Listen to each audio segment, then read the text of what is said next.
The luminous radiant diamonds. The gem matriarchs of Homeworld that have enslaved many planets and transformed them into colonies for their gem kind. Not only do they have their likeness depicted in many murals and gems, but all their ships combine to a giant mecha of themselves? Wait, what?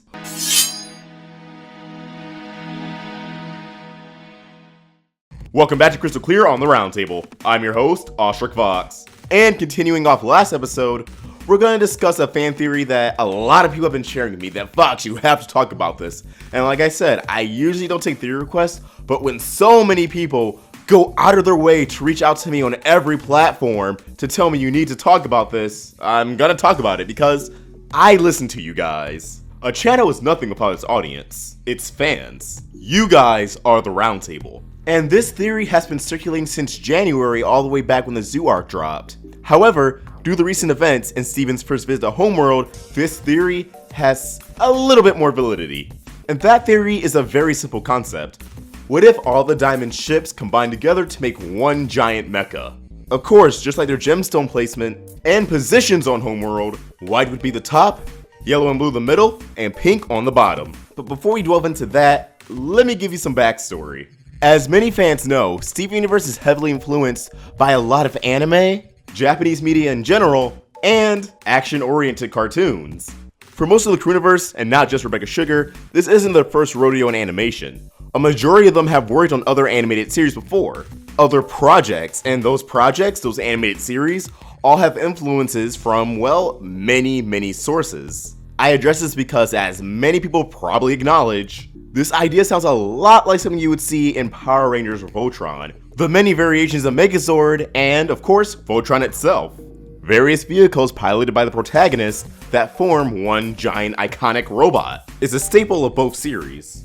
Now obviously in this particular instance it'd be different because it wouldn't be piloted by the protagonist, but rather the antagonist. Plus in both Voltron and Power Rangers, the individual vehicles can also be utilized for combat. While it seems like the diamond ships are only made for transportation, although if we want to go by Peridot's hand ship in The Return, the ships are indeed capable of firing lasers. But what would this ship look like exactly? Well, the current popular theory is, as we've seen, Blue Diamond's arm ship is right-handed, while Yellow Diamond's arm ship is left-handed.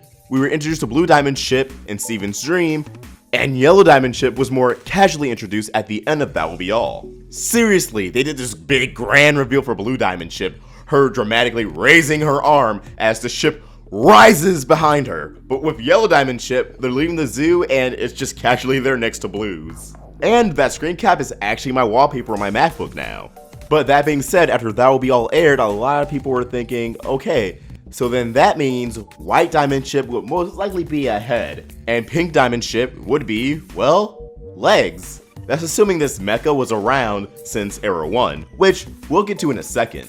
In line for alternate ending, Lion seemingly takes Steven to a now defunct Crystal Gem base that Rose still hung out at after the Gem War, as she had a lot of belongings there. What a lot of people also realized that it seems like a ship was buried right under that base. That ship is pink. Not only that, but it kind of looks like legs, so a lot of people were jumping to the conclusion that, oh my god, this is Pink Diamond's ship, and possibly it could be legs. And I'll get to how I feel about that in a second, because I'm not a big fan of it. The final piece of evidence stems from the episode, The Trial. When Steven and Lars flee from the trial of Rose Quartz using Blue Diamond's Palanquin, they, along with the audience, are given the first glimpse of Homeworld. One of the more eye-catching pieces of this shot is a giant structure that looks like White Diamond. It has a very similar shape to her mural, and in the title cards for Off Colors and Lars' head, we get a further back perspective of that statue, and a spot in its head is glowing,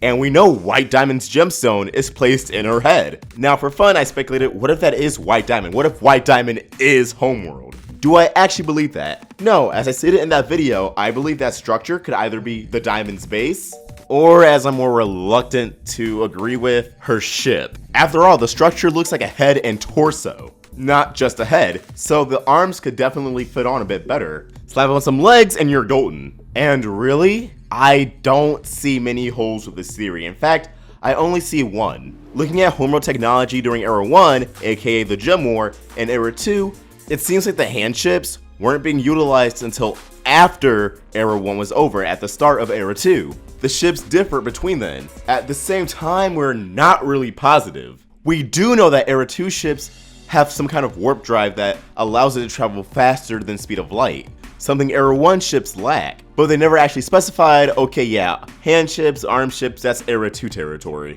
But you can even counter that with, we didn't see any diamond ships during Era 1. For all we know, they could have always used the arm ships, and then at the start of Era 2, to make things a bit more unified, they wrote out the green hand ships, a better symbol of the diamond's unity, illustrated by a light green miniature version of their arm ships, at least blue and yellow diamonds. Now I want to get into my complaints of why I think this doesn't work. First off, the thought of a flying torso and head and a flying pair of legs going throughout space really bugs me. That looks really goofy. They managed to make flying arms look cool, but I just don't know if that has the same effect when it's a little torso and head and pair of legs.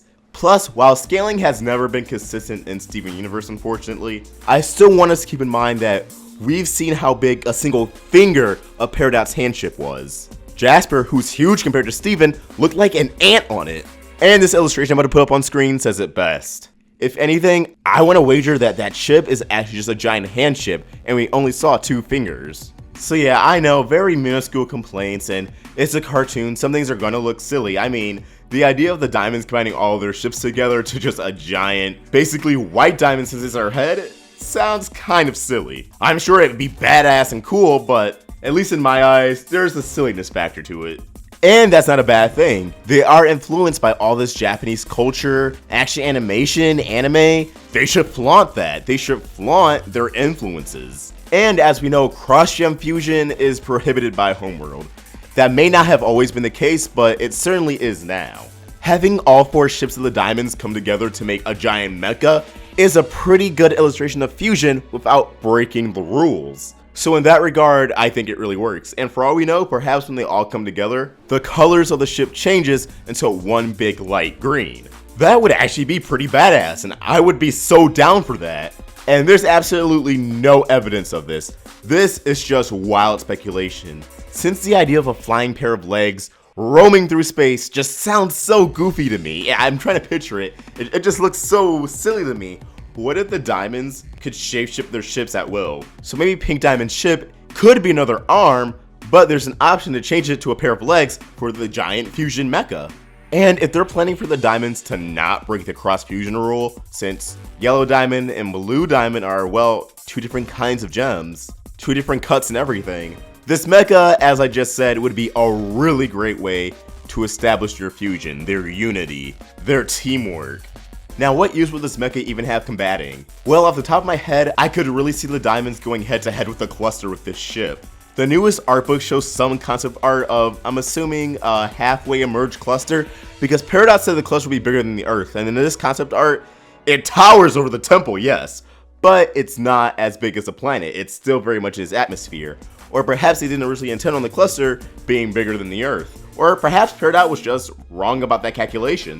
Whatever it may be, that alone is a perfect adversary I think they've already kind of set up should this mega ship actually come to fruition. But I don't know what the crystal gems themselves could actually build to combat it. From what we've seen, I don't think Alexandrite's even as big as Peridot's hand ship. And Alexandrite's hand barely managed to wrap around Aquamarine's ship, which was the size of the carousel at Funland. But scale is always inconsistent in Steven Universe, so I could be wrong about that. Or perhaps the ships of Yellow and Blue Diamond connect to the structure of White Diamond, and that really is just the Diamond base. The equivalent of the final boss battle castle, as I said before. In that regard, I think it'd be pretty rad. Overall, am I sold on this idea? Well, like I said, I probably wouldn't enjoy it just because of the legs and the torso and head, but that's just some nitpicks. And in a children's show, Goofy isn't always unwelcome. Especially in Steven Universe, hell, Yellow Diamond made that iconic meme face in her debut episode. So I'm probably being too harsh on this. However, that's why I turned the conversation over to you guys. What do you think? How would you feel if the diamonds really could combine all their ships into one giant mecha? And would you want to see about the cluster? Maybe some other alien race that threatens the diamonds and gem kind? Let's get a discussion going in the comments section below. I really want to hear your thoughts on this one. And what powers do you think the ship would have? Any feats? And do you think a flying pair of legs would look goofy as well, and a giant head? I guess the head's a bit more acceptable, but the legs, nah. Don't forget, we also have the Blue Diamond I'm Always Playing Blue t-shirts available until July 9th. After July 9th, they're probably gone forever. Link in the description. And as always, if you enjoyed this video, please throw it a like, and if you're new here, hit that subscribe button, it really helps us out. Follow us on social media, and if you're feeling generous, please consider supporting us on Patreon. If you select our diamond tier, we'll shout out your channel. And we have other perks such as coupon codes, which the July coupon codes are going to be rolling out very soon. So if you want to check that out, that link will also be in the description. See you guys on Thursday when we revisit the power of the diamonds. Ostrich Vox, signing out. This video has been powered by Patreon. If you want to give us some more support, head to patreon.com/roundtablevids, become a patron, and get some awesome perks. Thanks for watching another video on the Roundtable. If you want to get more involved with our community and watch videos from Let's Talk with Tom, Voxbox, and more, click the video right here. Or if you want to get some more of the animation goodness, watch some Crystal Clear or Meaning Monday, click the video right here. And please, don't forget to subscribe.